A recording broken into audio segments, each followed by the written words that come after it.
Hello friends, very good morning. अभी हम JIB के बहुत सारे क्वेश्चंस पुराने कर चुके हैं, रिकलेक्टेड क्वेश्चंस। फ्रेंड्स, अभी जो हम न्यूमेरिकल्स पे थोड़ा सा फोकस करेंगे क्योंकि न्यूमेरिकल्स हमें बहुत तंग करता है। तो एक छोटा सा न्यूमेरिकल बहुत ही आसान आपके स्क्रीन पे दिख रहा होगा।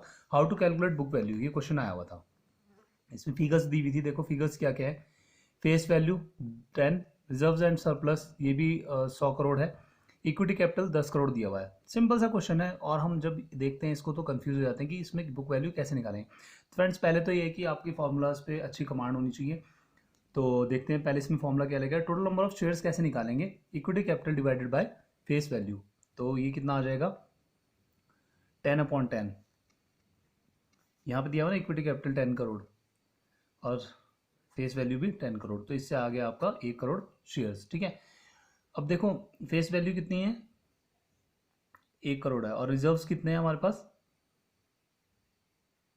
100 करोड़ है। तो इसकी बुक वैल्यू कितनी हो जाएगी, 110 करोड़, सॉरी 110 रुपये।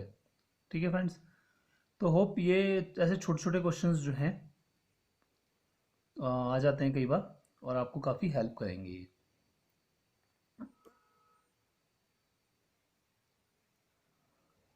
आगे देखते हैं फ्रेंड्स। ये हमारा आईबी का एक पार्ट है, नॉमिनल अकाउंट्स, रियल अकाउंट्स और पर्सनल अकाउंट।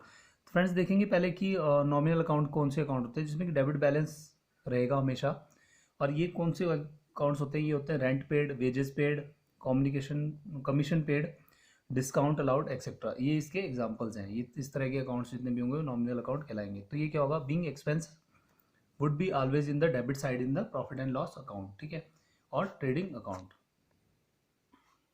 ये हमेशा जो है खर्चे वाला खाता होता है। तो ये क्या होगा, हमेशा डेबिट में रहेगा इसका बैलेंस।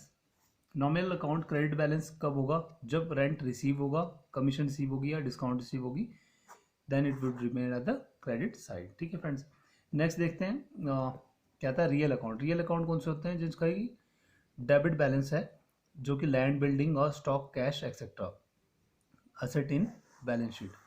रियल अकाउंट क्या होते हैं, असेट होते हैं बैलेंस शीट में। ठीक है, नेक्स्ट क्वेश्चन नेक्स्ट देखिए पर्सनल अकाउंट। पर्सनल अकाउंट क्या है कि डेबिट बैलेंस।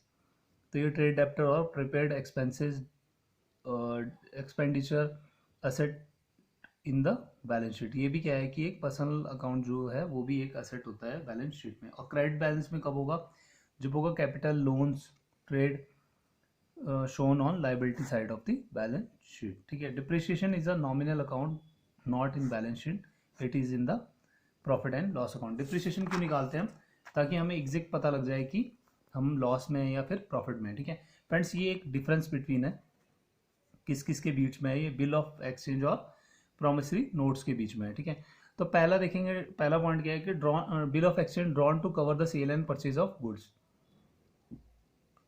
ये किस लिए बनाया जाता है, ताकि कोई गुड्स अगर खरीदना या बेचना है तो। सेकंड देखिए, firms that draw bill of exchange are called as drawer. उनको क्या बोलते थे हम, ड्रॉर बोल देते हैं। That accept for payment are called as drawee. उनको क्या बोलते हैं, जो एक्सेप्ट करेगा इसको उसको क्या बोलते हैं, ड्रॉई बोल देते हैं। तो as per section 5 of the NI act, ये कई बार मल्टीपल चॉइस क्वेश्चन में आया क्वेश्चन कि बिल ऑफ एक्सचेंज कौन से सेक्शन में आता है, तो वो आता है section 5 of the NI act के अंदर। ठीक है, unconditional order by drawer seller to ड्रॉई।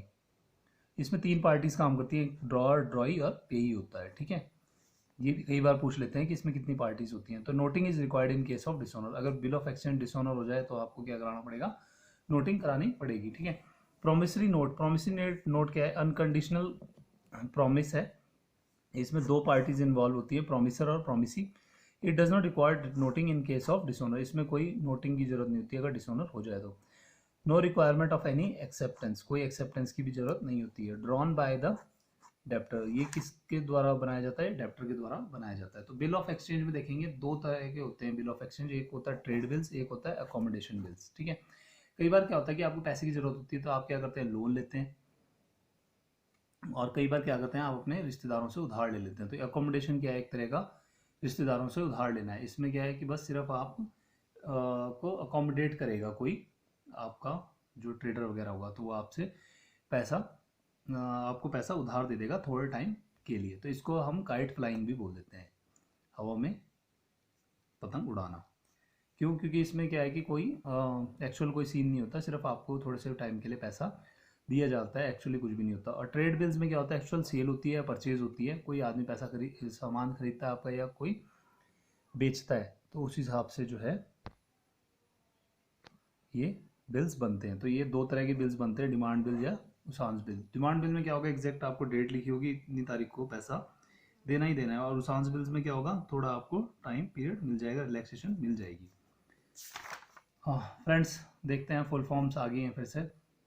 Radar, radar की फुल फॉर्म क्या है, remote application for dynamic assessment of risk. ये जो नोट्स बनाए गए हैं ये प्रमोशन एग्ज़ाम जेआईबी, सीआईबी और डीबीएफ तीनों का मिक्स है, तो इसलिए कोशिश करें कि अपने अपने मतलब का इसमें से छांट लें और बाकी आगे का ज्ञान रहने दें, क्योंकि बहुत ज़्यादा पढ़ लेंगे तो वो भी फिर मिक्सअप हो जाता है। OCAS इसका फुल फॉर्म है, ऑनलाइन कस्टमर एक्विजिशन सॉफ्टवेयर। ठीक है। एक्शनेबल क्लेम्स, एक्शनेबल क्लेम्स क्या होते हैं, ऐसे claim which can be made by the creditor for any type of debt other than a debt secured by a mortgage or immovable property or by hypothecation of pledge, जैसे कि insurance amount होती है। ठीक है। देखो आप अगर मान लो LIC पॉलिसी के अगेंस्ट लोन लेने जाते हैं तो उस पर कौन सा चार्ज नोट होता है, उस पर होता है असाइनमेंट, कि भगवान ना करे आपको कुछ हो जाएगा तो क्या होगा कि उस पॉलिसी का जो भी पैसा मिलेगा वो किसे मिलेगा, पहले लोन ड्यूज जो है उससे कवर करे जाएंगे, उसके बाद में आपको ही पैसा दिया जाएगा। तो वो क्या कहलाते हैं, ऐसी चीज़ें एक्शनेबल क्लेम्स कहलाती हैं। ठीक है, कि claim which can be made by the creditor for any type of the डेब्ट, लेकिन वो मॉर्टगेज या फिर इमूवेबल प्रॉपर्टी से सिक्योर्ड नहीं होता। नेक्स्ट देखते हैं, एक SBI की स्कीम है, इसमें इंस्टा होम टॉपअप करके। तो इसमें आपने क्या ढूंढना है कि मिनिमम कितना लोन दे सकते हैं उसमें और मैक्सिमम कितना दे सकते हैं। NIM क्या होता है, NII और एक और चीज़ उसको ऐड करके बनता है। USSD कहाँ सुना है आपने, ये सुना है मोबाइल के केस में। इन दोनों की फुल फॉर्म आपने ढूंढ लेनी है। ठीक है। ट्रस्ट अकाउंट्स कैसे अकाउंट्स होते हैं, हाई रिस्क अकाउंट होते हैं। ठीक है। नेक्स्ट देखिए, no minimum employ requirement for corporate salary package account. आपको पता है कि SBI में एक अलग से अकाउंट, एक प्रोडक्ट है SBI का अकाउंट का जो है कॉर्पोरेट सैलरी पैकेज। तो उसमें कोई मिनिमम एम्प्लॉय की रिक्वायरमेंट नहीं होती, कि बस उसमें ये है कि आपकी 6 मंथ्स की अगर सैलरी आ रही है उस अकाउंट में तो आप उसको कॉर्पोरेट सैलरी में पैकेज में कन्वर्ट कर सकते हैं। उसमें आपको इंश्योरेंस वगैरह और काफ़ी बेनिफिट्स मिलते हैं। ठीक है। Loan EMI calculator on one capability, all high priority queues जो होंगी पिंक कलर से दिखेंगी। Limit of IBCH in branch cash handling कितना है, 1 लाख रुपए तक है। System integrators for SBI aspirations कौन है, IBM लोटस है। ठीक है। योनो किसने बनाया है, वो भी कई बार क्वेश्चन आ सकता है। एवरीडे कैश ऑफिस,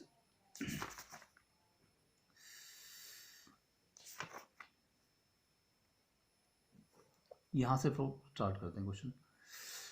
इन डिजीज के settlement is restricted up to 5 lakh. तो देखिए, अगर मान लो किसी की FDR वगैरह है बैंक में और उसकी डेथ हो जाती है तो नॉमिनी को सेटलमेंट जो होगा तो 5 लाख रुपए तक की वहीं पे ही हो जाएगा, और उससे ऊपर की अमाउंट पे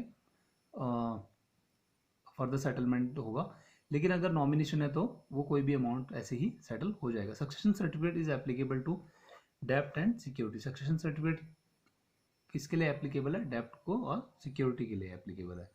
KYC policy is reviewed by RBI every year on, कब रिव्यू करते हैं वो, 1 जुलाई को। ठीक है। Minimum balance requirement in case of SBI युवा सेविंग अकाउंट इज 5000 रुपीज़। देखो फ्रेंड्स, अब तो मिनिमम बैलेंस चार्जेस का SBI ने हटा ही दिया है। तो अब पहले ये था कि SBI युवा जो अकाउंट है उसमें 5000 मिनिमम रखने होते थे। OD for salary package account holder is equal to, जो ओवरड्राफ्ट मिलता है सैलरी पैकेज अकाउंट में वो कितना मिलता है, 2 महीने की सैलरी के बराबर तक मिलता है। ठीक है फ्रेंड्स, कॉर्पोरेट सैलरी पैकेज की हम जो बात करते हैं उसमें ऐसा होता है। Minimum tenure in annuity deposit is 36 महीने। तो जो एन्युटी डिपॉजिट्स होते हैं उसमें कितना टेन्योर होता है, मिनिमम 36 महीने का होता है। पहला कदम अकाउंट, ये कैसा है, लो रिस्क अकाउंट है। ये किसके अंदर आता है, लो रिस्क अकाउंट है। पहला कदम क्या है, छोटे बच्चे जो हैं उनका खाता खोलने का एक प्रोडक्ट है।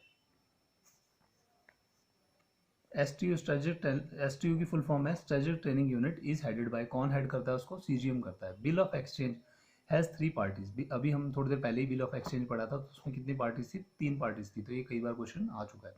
ZIO zonal inspection office is now called as circle audit office बोलेंगे। अब 1 अगस्त को हम क्या मनाते हैं? KYC और कंप्लायंस और फ्रॉड प्रिवेंशन डे मनाते हैं, ठीक है। Cross selling is also called as CVEBU। इसका फुल फॉर्म है customer value enhancement business unit. Friends, 1 marks में जो है आपका फुल फॉर्म वाले क्वेश्चंस आते हैं और वो काफ़ी आपको जो है हेल्प करेंगे फर्दर स्कोरिंग में। तो कोशिश करेंगे जो ये जैसे आते हैं फुल फॉर्म्स आते हैं तो वो आपने छोड़ने नहीं है। जैसे कि एक ये फुल फॉर्म है CVEBU,